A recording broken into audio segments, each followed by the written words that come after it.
a pessoa acha que ela vai perder, que ela vai abrir mão do privilégio. Ela não percebe que ela vai ganhar quando você tem uma sociedade mais justa.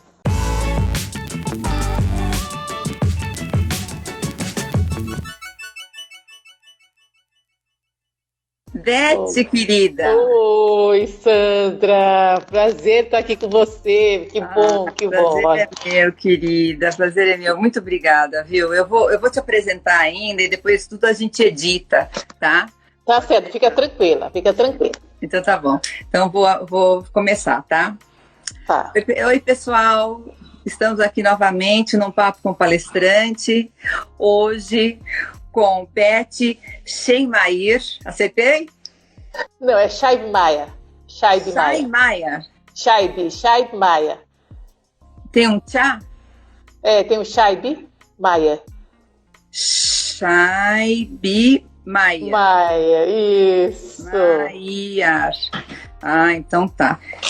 Muito bom. Isso é que é sobrenome chique, fala a verdade. Então, é sobrenome de meu sobrenome é Elizabeth Leite, aí como é um nome comum, né, aí eu acabei adotando o sobrenome do meu marido. Ele também precisava pela questão do visto, né, no brasileiro, né, então ficou Scheinmeier. Que legal.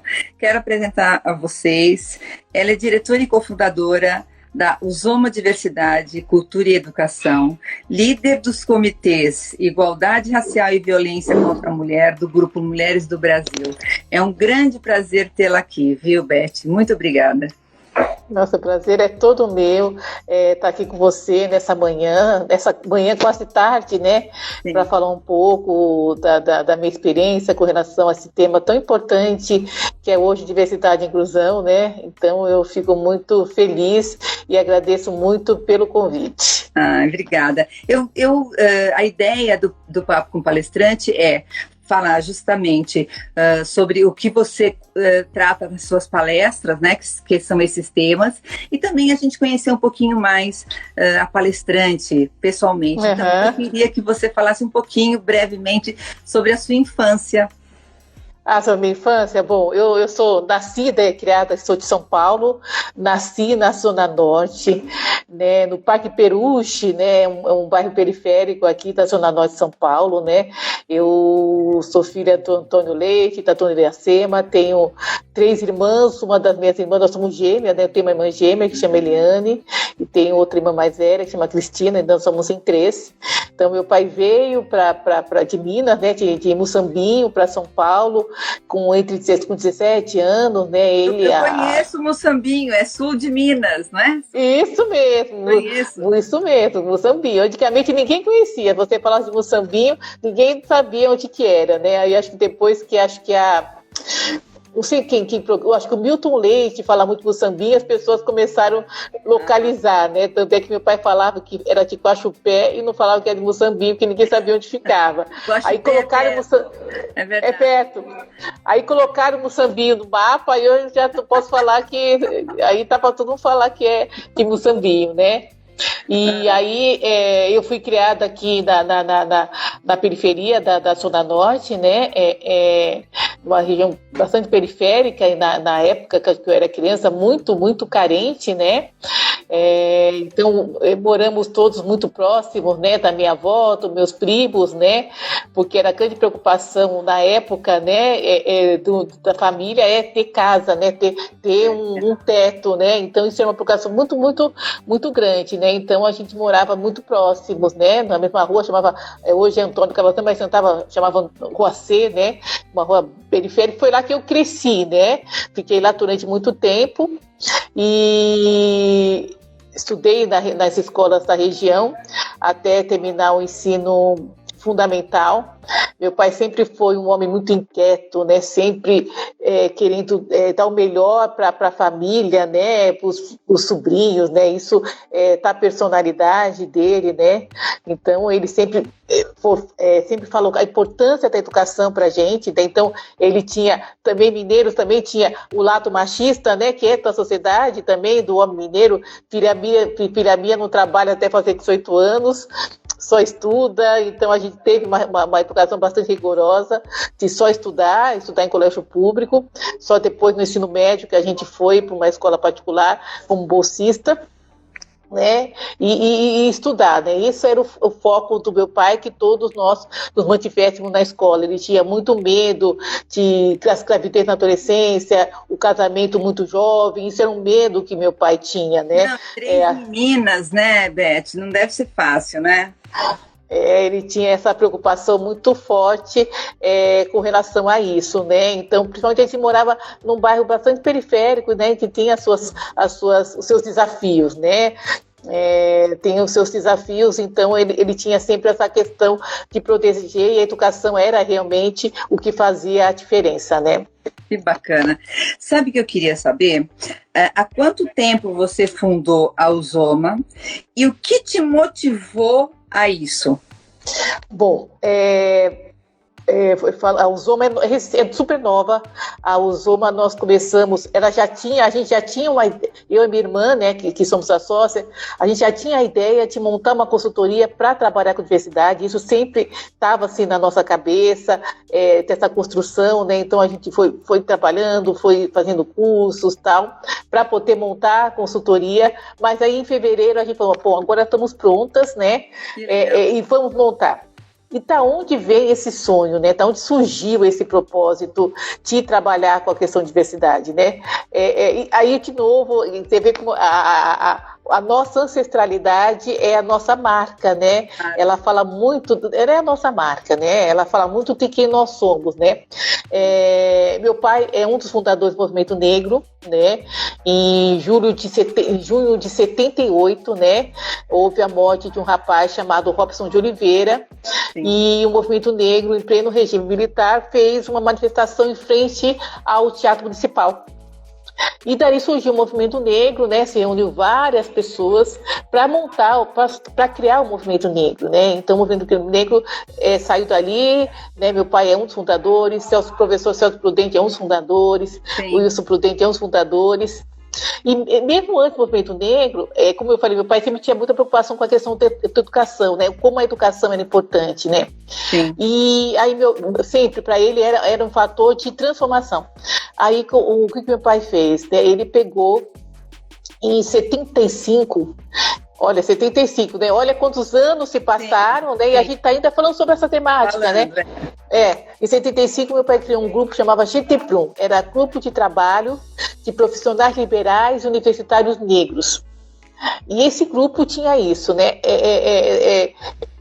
Trabalhar com ferramentas, né? Na época eram ferramentas mais técnicas, né? Aquela coisa, curso de datilografia, valorização da sua ancestralidade, conhecer um pouco da história da África, para que esses jovens, para que esses profissionais conseguissem entrar no mercado de trabalho, né? E na época, né, em 75, o que dava mais estabilidade e aonde o negro conseguia entrar era como sendo funcionário público, né? Então, essa coisa para o meu pai era muito importante, né? Que as pessoas estudassem e prestassem concurso para ser funcionário público, porque você não vai ser mandado embora se você for funcionário público. Você vai ter uma renda e vai trabalhar para isso, né? E também tinha a ideia de valorizar e dar luz para profissionais liberais negros, né? Médicos, engenheiros, dentistas. Então, ele tinha essa ideia de trazer nesse grupo toda essa ferramenta para a sociedade, né?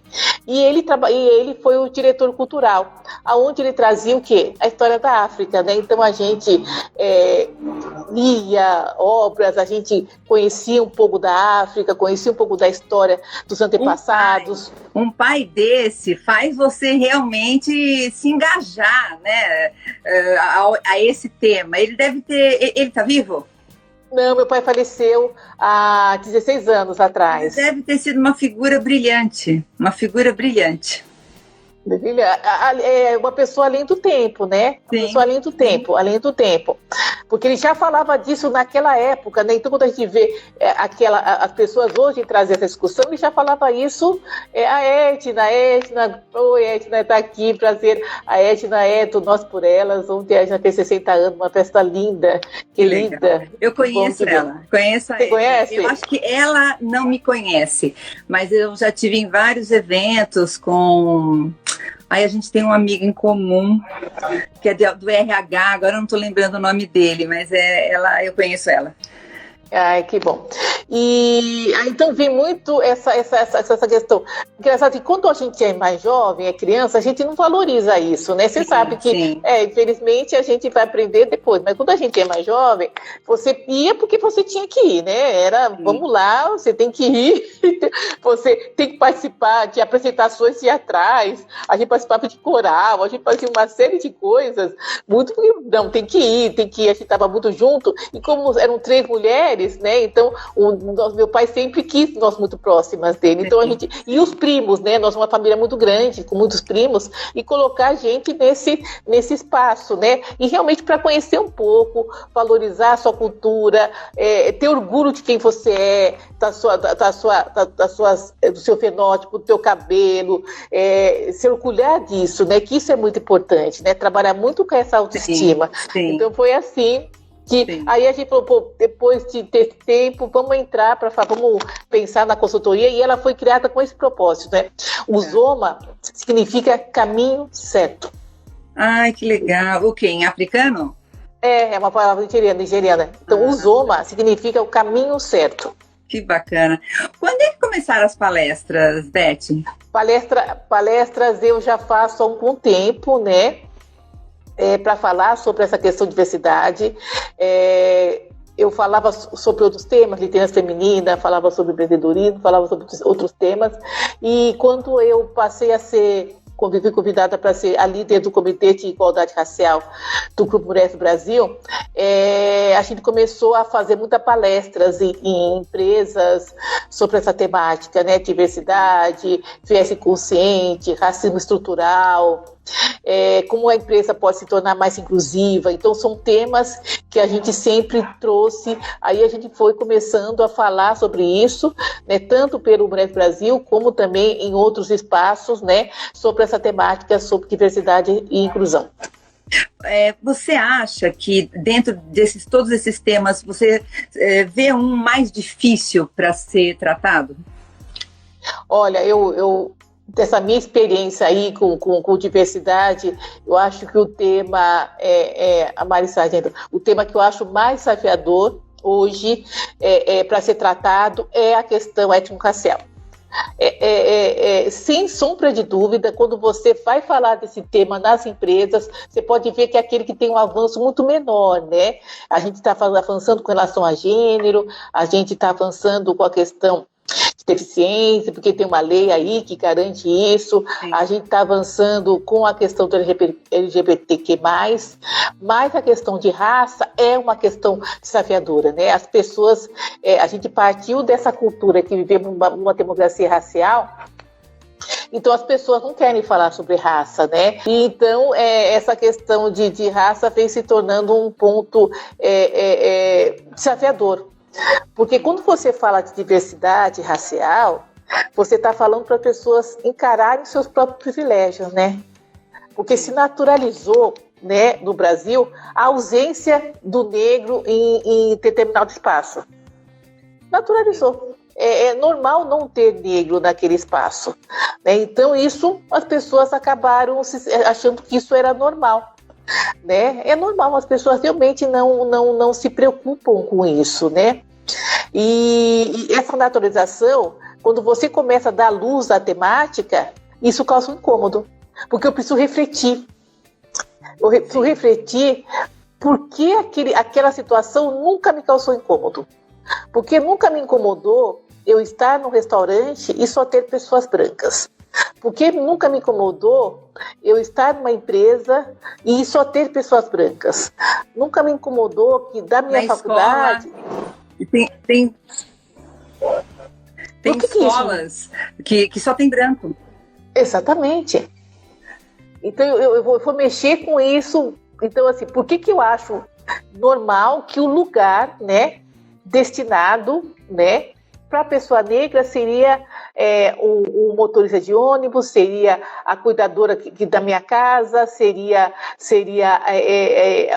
a faxineira da empresa, a tia da Copa, porque eu nem nomeio, né? Porque a coisa se torna tão natural que eu não vejo a pessoa, eu vejo a função. Então eu tenho a tia da Copa, a tia do café, o tio da portaria. Eu não nomeio, ele não é uma pessoa. E aquilo para mim é normal, né? Então isso é uma coisa que quando você começa a trazer para que as pessoas despertem para isso, as pessoas se sentem incomodadas. Ficam. Você falando agora me deu até um pouco de falta de ar, sabe? Porque quando eu vou em algum lugar, eu percebo logo quando não tem nenhum negro e tal. E dependendo da situação, não me interessa ficar. Não me interessa ficar, entendeu? E eu fiquei muito impressionada uma vez que eu fui para a Bahia, mas isso há muitos anos atrás, quando o negro ainda não curtia a sua negritude. E eu fiquei encantada com a Bahia, porque o baiano faz uns cabelos, você tá entendendo? E eles andam com uma postura, sabe, de que eu sou mais que eu falei assim, gente, que lugar mágico. Mas isso assim, há 20 e tantos anos atrás, quando eu só vi isso realmente lá em Salvador. Mas eu fiquei encantada, adorei. Então, você vê que engraçado? Então as pessoas começam, e a pessoa fala, gente, que coisa estranha, né? Se eu tenho um país que 56% da população auto-integra negra, pretas ou pardas, aonde estão essas pessoas? Aonde elas estão? Em que lugar elas estão que eu não estou vendo, né? E isso para mim é absolutamente normal. Não me causa estranheza, né? Não me causa estranheza. Então, acho que esse é um ponto, que é um assunto que realmente gera um incômodo, né? Isso Sim. Gera incômodo. As pessoas começam a se incomodar. E outra coisa que eu sempre falo quando eu estou palestra, quando eu falo da questão racial, como ela é desafiadora, porque assim, Sandra, você pode pensar assim, eu posso ter um filho que é homossexual. Sim.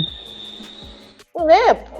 Eu posso ter um filho que é homossexual, eu posso ter um sobrinho, um primo, um amigo de escola que é homossexual e eu tô ali, eu entendo, eu consigo sentir, às vezes até pela proximidade, aquilo que está acontecendo. Deficiente, mesmo que eu não conviva no ambiente de trabalho, mas às vezes, hoje em dia, principalmente hoje em dia, uma pessoa que sofreu um acidente, uma mãe idosa que de repente se tornou cadeirante, né? De repente a pessoa era saudável, teve um AVC e ela tem a sua mobilidade reduzida. É uma coisa que você, hoje em dia, do seu prédio, tem alguém que é cadeirante, então o prédio precisa ter uma rampa de acesso, você vai numa festa, precisa pensar, sempre vai ter alguém que às vezes até temporariamente está com a mobilidade reduzida, você vai no restaurante, você vai vendo essa situação.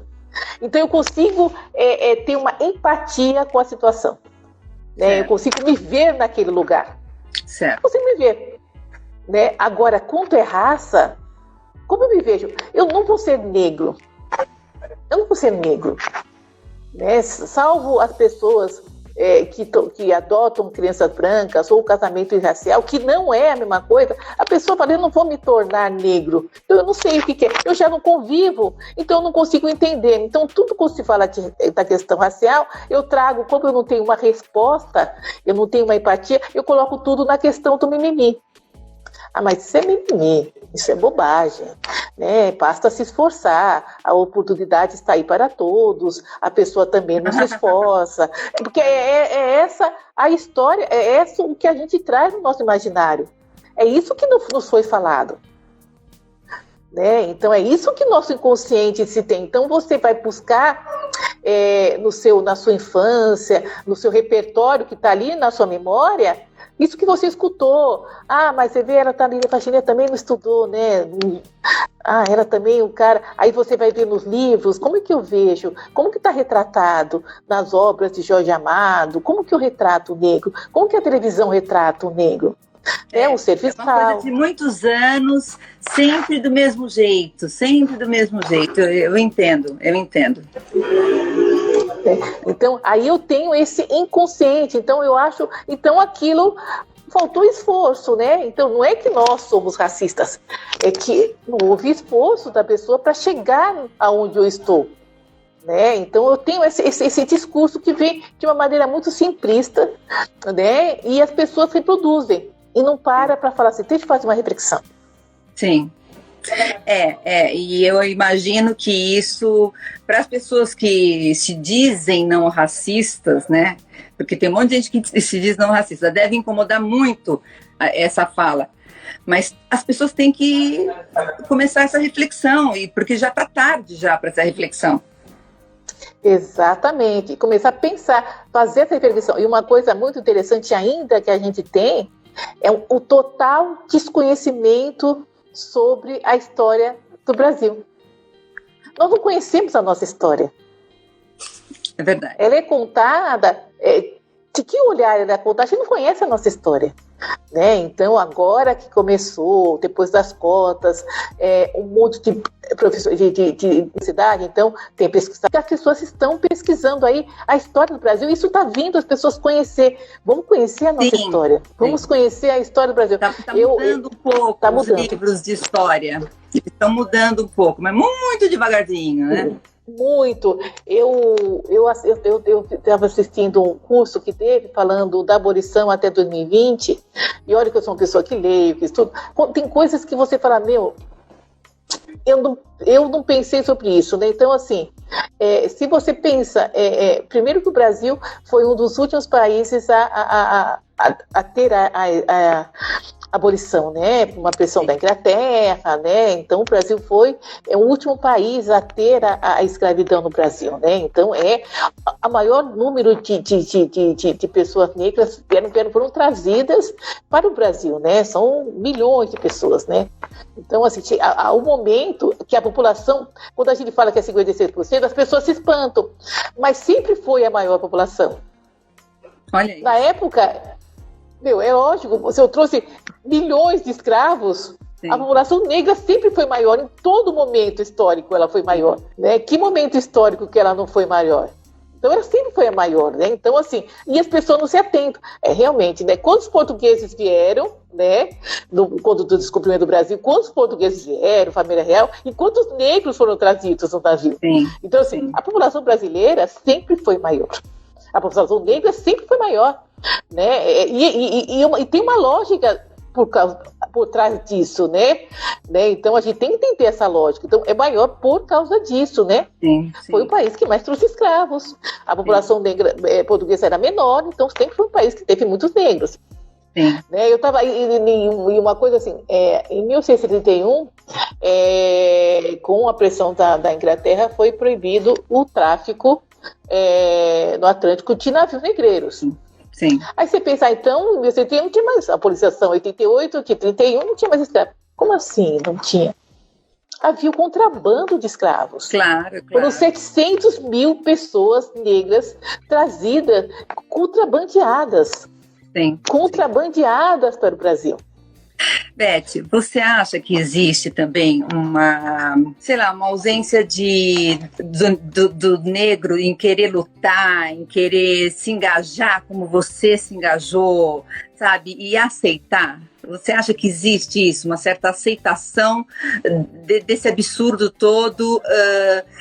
Porque não quer arranjar encrenca, não quer ficar discutindo. O que você acha? Porque você concorda que, olha quanta gente...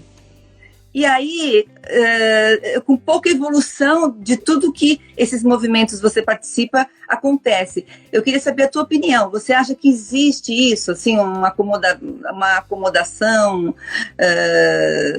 das pessoas negras nesse sentido? Não, muito pelo contrário. É esse lado da história que as pessoas não contam, né?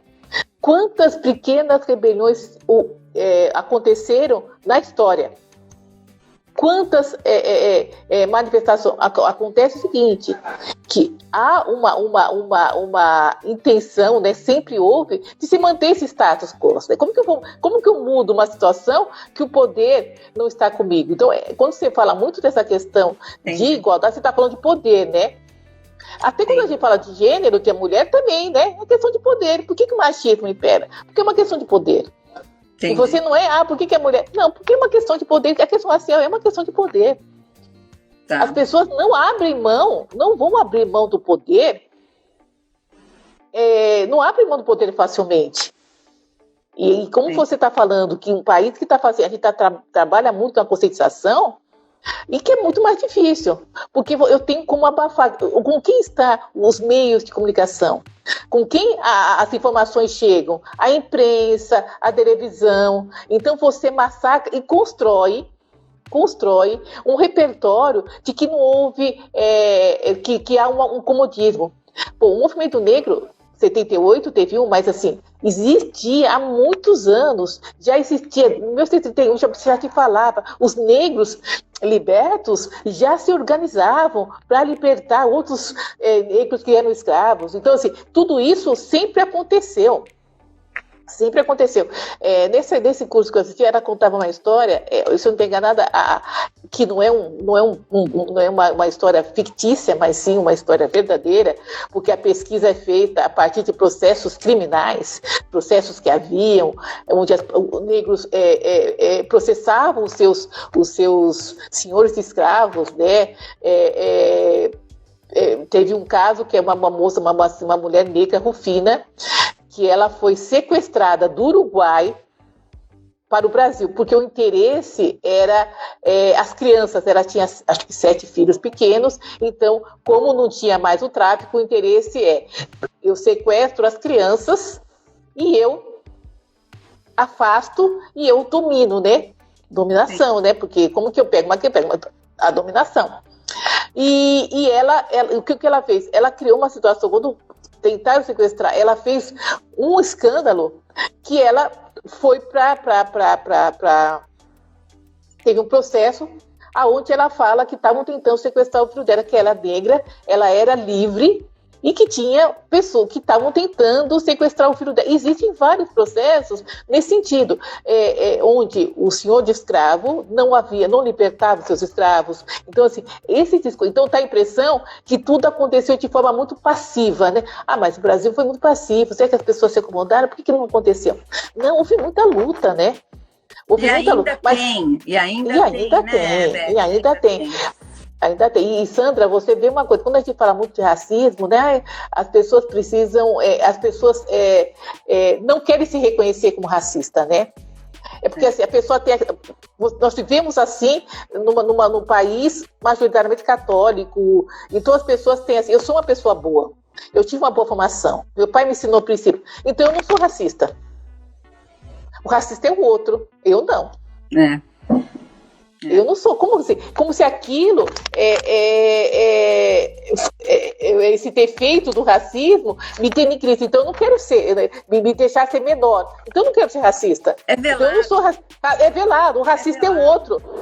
Então assim, quando eu faço uma pesquisa, todo mundo reconhece que o racismo. Sim.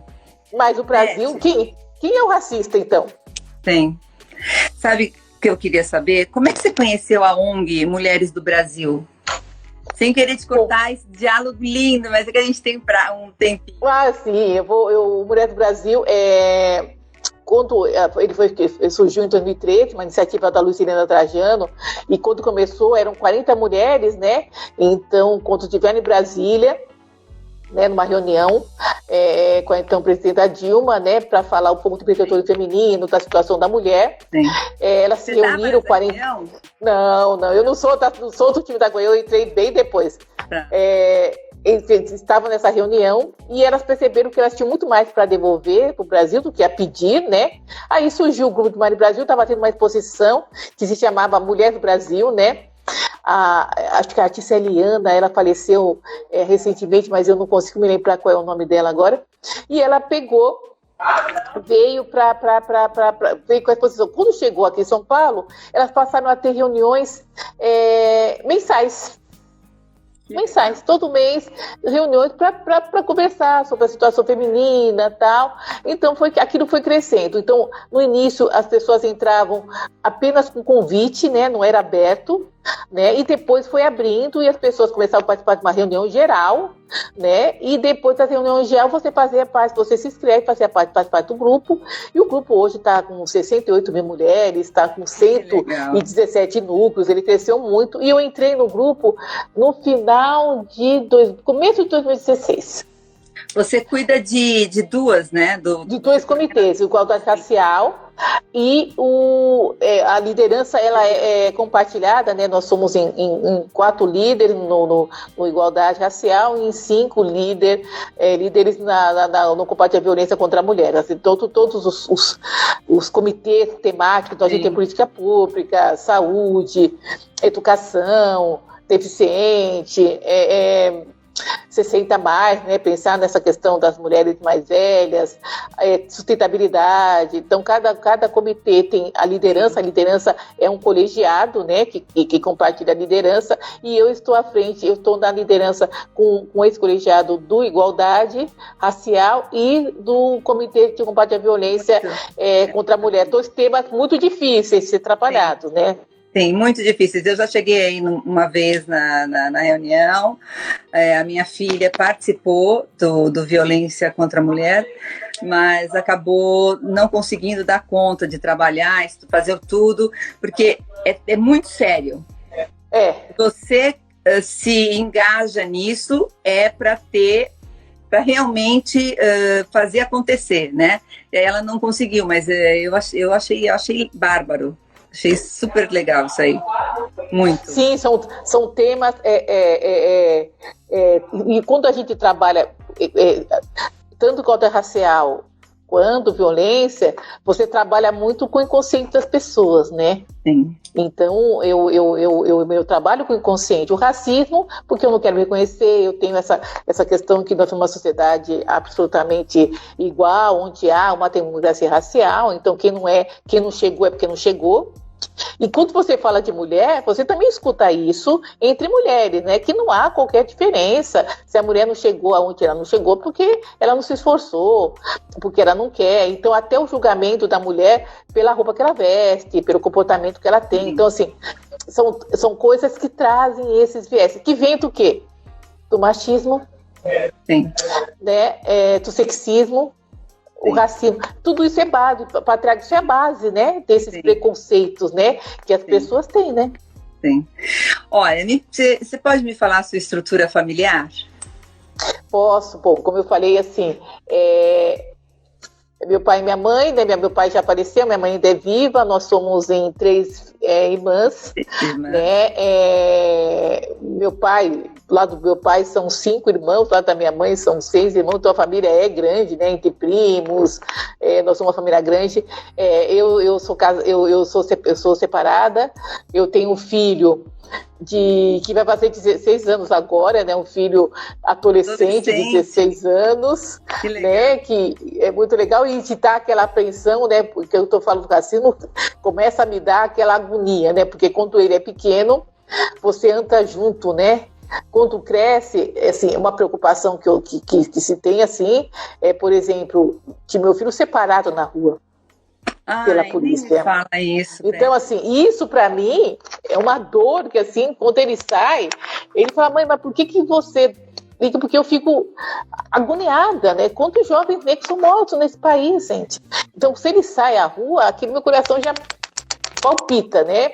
De saber onde você tá, vai me ligando, então eu tá no celular, eu tenho como acompanhar onde ele tá. Se vai num shopping, eu sempre falo, não vai de chinelo, vai de tênis. Então, assim, vai da padaria, bota um tênis, sabe? Então, assim, essa preocupação tão agoniada, a gente vive nessa vítima do racismo, então você fica o tempo todo, então ainda não dirige, tem 16 anos, mas quando o meu sobrinho, que já é mais velho, quando ele tinha 18 anos, se saía, ele fez USP, né, enquanto ele saía com um grupo de amigos, ele não bebe, não fuma, eu falo, se parar e tiver droga no carro, vão falar que é sua, então assim, se alguém dos seus amigos tiver com droga no carro, você não entra. Se algum dos seus amigos estiver bêbado, não entra, porque eles são brancos, para eles não vai acontecer. Para você, não é tão fácil. Né? Então, a gente sempre tem... Meu então, genro assim, é negro, meu genro. Né? E quando a minha filha viaja, ela é casada, né? E ele sempre é parado. Ela passa... Sempre... E ele sempre é parado, assim, sabe? Para esclarecer coisas, não sei, você entendeu? Remexem mais a roupa dele. Então, eu sinto isso, sabe? Porque eu amo de paixão esse meu genro. Então, eu sei como é que é. E não é fácil, não é fácil. Agora, imagina, eu fico chateada com esta distância. Você imagina quem realmente é e vive isso, né? O dia a dia. Por isso, o racismo adoece, porque assim, é um estado de tensão. O meu filho é alemão, né? E ele não entendia isso, né? Então, ele saía assim, quando o Nico era pequeno, não tanto. Agora, falei, você sai com ele, não solte a mão dele. Fique do lado dele. Sim.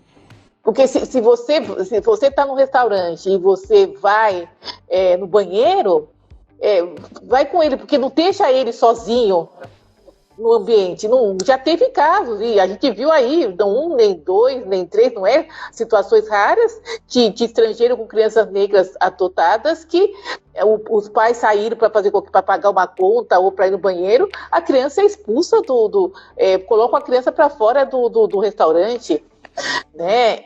Então, assim, isso, e eu falava, ele fala, mas você é louca? Eu não sou louca, eu estou no Brasil, eu sei como uma coisa funciona. Sim, vivo na pele.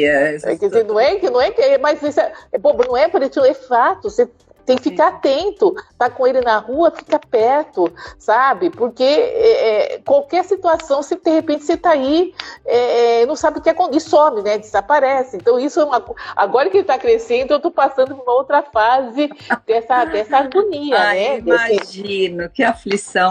É uma aflição. Beth, você tem um maior sonho? Você tem um sonho assim grande? Olha, eu tenho aquela coisa, né? Como o Martin Luther King, como o Obama fala, a gente tem um sonho de ter uma sociedade mais igual, mais justa, né? Mais igualitária. E como a gente perde e não trabalhar para isso, né? Eu acho que esse é uma coisa que a gente percebe o quanto o nosso preconceito, o nosso racismo faz com que a gente tenha esses problemas sociais tão graves. A gente podia ter uma sociedade tão bacana de se viver, com essa diversidade, o quanto a gente ia crescer. Né? E crescer, que eu falo como ser humano, mas também financeiramente. Olha o mercado, o consumidor, que está totalmente fora. Sim. E a gente não vê isso, a gente não percebe isso, que a gente podia ser uma potência como sociedade, né? Como país, se a gente percebesse, se a gente não deixasse as pessoas de fora dessa sociedade, né? Se a gente não entendesse que esse privilégio de ter carro, ter casa, viajar, é só de alguns e não de todos. Ter uma boa educação não é privilégio de alguns, deveria ser de todos, e todo mundo devia lutar para que isso acontecesse, né? Sim. Quem não quer viver, andar na rua de uma forma mais segura, quem não quer um negócio onde mais pessoas podem consumir, comprar seus produtos e vender com mais pessoas, né? Mas as pessoas ainda não percebem, é aquela questão que eu falo. A pessoa acha que ela vai perder, que ela vai abrir mão do privilégio. Ela não percebe que ela vai ganhar quando você tem uma sociedade mais justa. Querida, para terminar, eu peço sempre uma dica.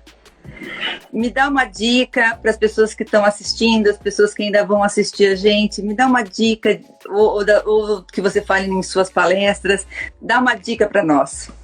Olha, uma dica que eu falo muito, né? As pessoas estão perguntando assim, Beth, mas como que eu faço para ser antirracista, né? Como que eu faço para mudar? Primeiro, assim, tome consciência disso, né? Meu, qual é o racista que há em mim, né? Olhe no seu redor, no seu prédio, começa a despertar em você esse olhar de falar, que se você... Peraí, eu estou na Suíça ou eu estou no Brasil, né? Onde eu estou? Aonde o meu trabalho? Quantas pessoas negras existem? No clube que eu frequento, no prédio que eu moro, no restaurante que eu vou? E se há, em que papel que elas estão?